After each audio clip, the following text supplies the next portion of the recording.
Hey guys, welcome to Essential Oil Startup Challenge Day 1. Yay! I wanted to pop in. I wanted to answer any questions that I can. Even if you're watching this and it's not live anymore, please feel free to still ask questions here in this thread or just right here in the group. Awesome to do. And I want to show you how easy it is to get your diffuser going and to make the recipes that we have as part of this challenge. And if you haven't officially signed up for the challenge, you can still play along. Just let me know that you want to officially get in so that I make sure you get entered to win some of the prizes that I'm going to give away at the end of the challenge, and even popping in throughout to do as well. So make sure you let me know if you're playing along but you haven't registered yet. If you are registered, you'll know because you're getting the emails every morning detailing the challenge. There's a little bit more info in the email than is posted here. So you're going to want to have both of those things. And the email is great because you can save the information instead of just trying to look through the posts on here. You can have that info forever. You can use it whenever you want. All right, so let me show you how to do this stuff because it's so easy. And please feel free to ask questions. I'm going to talk a little bit about lavender because that's our oil for today.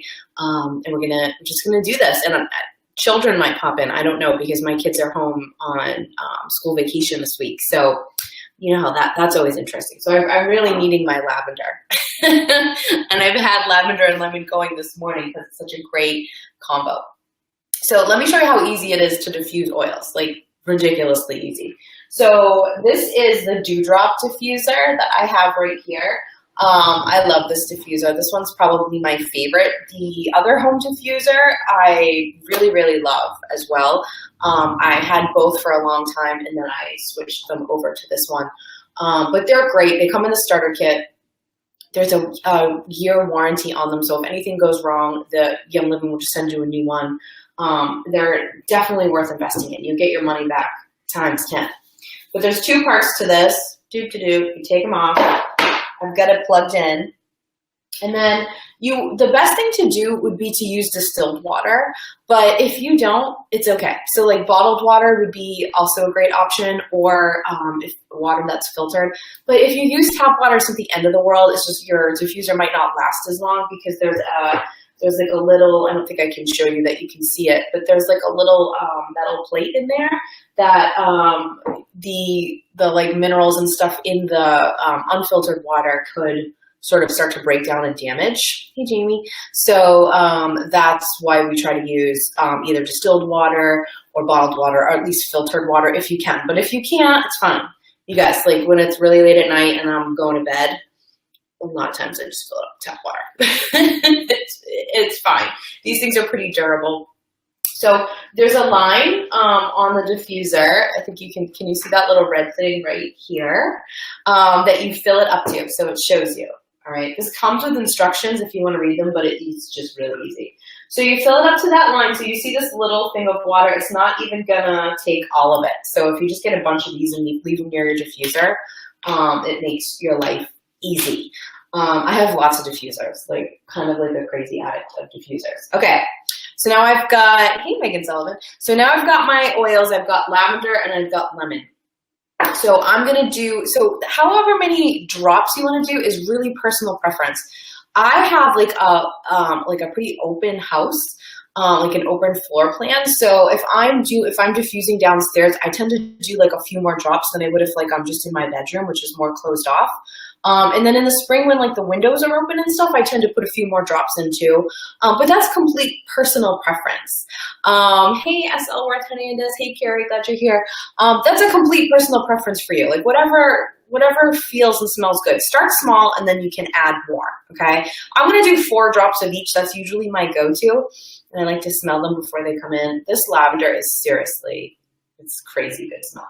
All right, so you just go 1, 2, 3, 4. 4, there we go. Put it back on. Lemon. This is a new one, so I gotta crank it open. 1, 2, 3, 4. That's it. That's all you gotta do. Now I go like this, and then I go like this, and then I push the button, and it's diffusing. Hey, Patricia. That's all you have to do. Now, I know it's kind of hard to see on here, but this is lighting up. It's like a very soft blue. If you are putting this in your room at night and you don't want the light, if you hit the button again, it continues to diffuse, but without the light on. So it just depends on your preference.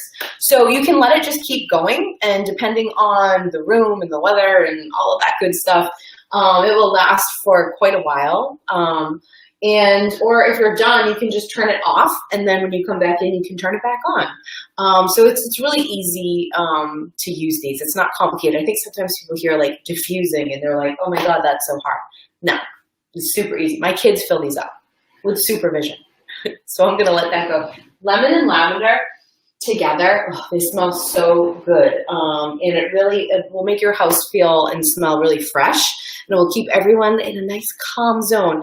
Sometimes people think that lavender is going to make you tired, but it really doesn't work that way. It more brings you to a place of peacefulness and calm, all right? I love to do lavender and lemon when I'm sleeping, especially in allergy season, because that helps a lot. It's just an awesome smell. All right, now I'm going to show you how to make the spray. Crazy easy also.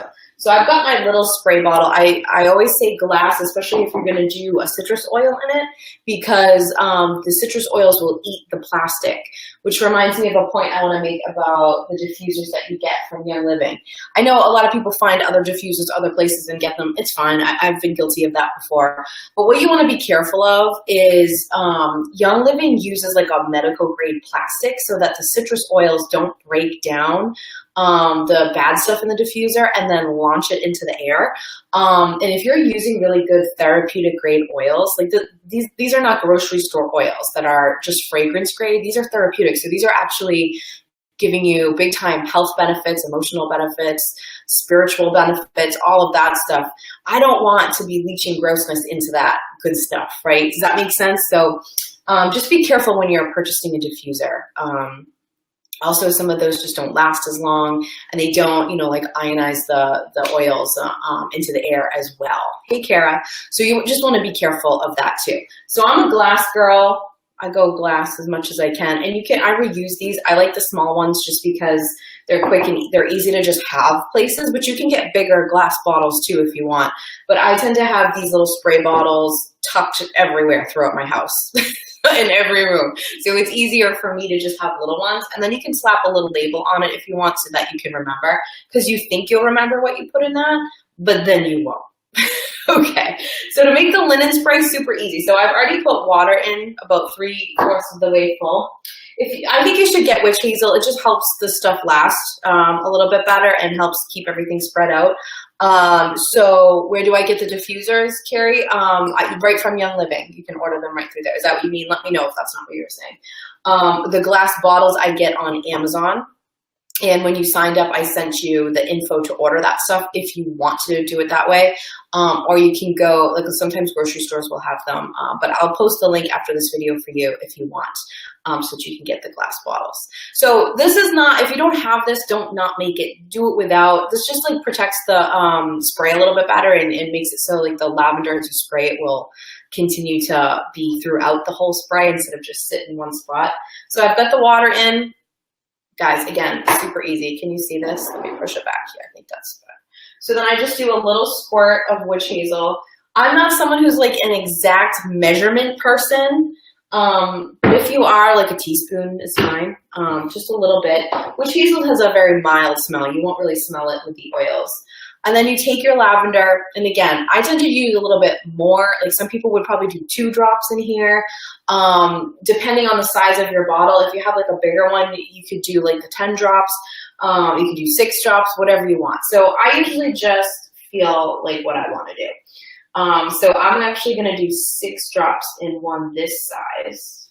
There we go. And these bottles will last you. These ones are the bigger ones, but even the smaller ones will last you quite a while.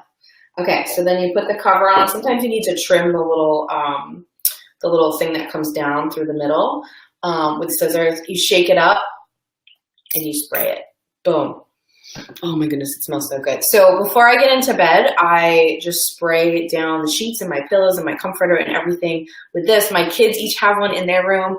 They spray everything down with it. They love lavender. I'll even just like keep this in the bathroom and spray it into the bath when they're taking it, if I'm not directly dropping oils into their bath, and it's easy. And if you grab this and wanted to wear it as perfume, do it. It smells really good. Lavender is good for your skin. Sprayed it right into my mouth. It's good for your skin. It's good for your hair. It's good. So it really does promote like relaxing in a good kind of emotional state for you with the oil. So awesome, awesome stuff. Jamie says she's going to make the spray as soon as you watch this. Awesome. It's so easy to do, and it's so effective. And the oils, like if you're spraying them on your bed, they're going to also get rid of any of those icky bugs. Like I don't even like to think about that, like ew. But it will. It'll help prevent all of that stuff. So lavender is amazing. It's probably one of the most popular oils. And one of the things that I love about how Young Living does their business is that they don't jack the price up according to popularity, because if they did, lavender would be like $5 million. The prices that you see are based on the process it takes to get the oil out of the plant. So that's or how many of the plants needed. So lavender is, for this big one, it's only $25, which this will last you a while. It's awesome. I also put like a drop under my tongue before I go to bed as well. I like to hit stuff from all angles. So I get the spray going, I get the diffuser going, and I put a drop under my tongue. So you can do all of those things with lavender. If you're just starting with the oil, start small. Do one thing and see how that goes, and make sure that you like it and that it feels good to you. All the oils are safe for you and your body, but like always use your own judgment. And if you've never done them before, just check in. You also don't want to overdo oils. They're not going to hurt you, but they could cause your body to detox and just like get rid of a lot of stuff like really fast. And that might not be an ideal situation, if you know what I'm saying. So go easy. Patricia says, can that spray be mixed with lemon as well? It sure can, absolutely. You can mix any of the oils together that you want. Absolutely. You can. It's fun to play with them and see what scents you like and what ones like you prefer together. If you did lemon and lavender, and then you added in some peppermint as well, that's what we call the allergy trio. So that really helps with, or I guess the FDA would want me to say, that could possibly really aid you in fighting your seasonal allergies. So yes, so you can certainly mix together. I tend to use in my spray just the lavender, but when I'm diffusing at night, I always love to combine more than one oil when I'm diffusing, because I just love that effect. But like if you were sleeping, you wouldn't want to add peppermint into your diffuser, because peppermint is an energizer. It's going to keep you awake. So you'd want to be careful of that, but definitely adding lemon in. Lemon is a great detoxer. We're going to talk about that oil. It has its own day too. So it's a really great combination to have with like that relaxer. So all good stuff. Lavender is, they call it the Swiss Army knife of oils because it has so many uses. Like I said, it's really good for your skin. We got a little sunburned yesterday. I don't know if anyone else did. If you're from Massachusetts, we had like an amazing weather day for this time of year for us. And so I whipped up a little batch of aloe and lavender and frankincense and slathered it on all of us, and we don't have any sunburns anymore.